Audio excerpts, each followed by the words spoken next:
Turkish and U.S. diplomats have discussed ways to enhance cooperation in the fight against the Islamic State of Iraq and the Levant, ISIL, the U.S. Embassy to Ankara has stated, reiterating that Washington does not foresee a role for Bashar al-Assad in Syria's future. U.S. President Barack Obama's special envoy, Gen.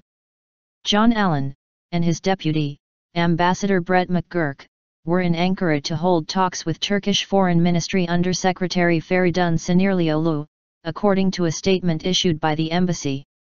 Describing the talks as constructive, the statement quoted Allen as welcoming Turkey's support in training vetted Syrian opposition, noting recent Turkish actions to restrict the flow of foreign fighters, and thanking Turkey for its generosity in hosting Syrian and Iraqi refugees. General Allen reiterated that the United States' position on al-Assad has not changed. The United States believes that he has lost all legitimacy to govern, that conditions in Syria under his rule have led to the rise of ISIL and other terrorist groups, and that we continue to seek a negotiated political outcome to the Syrian conflict that does not in the end include al-Assad, it added. Allen, McGurk, and Sinirlioğlu discussed a number of ways in which the United States and Turkey could enhance cooperation on counter-ISIL efforts and committed to further dialogue on those issues, the statement said. U.S.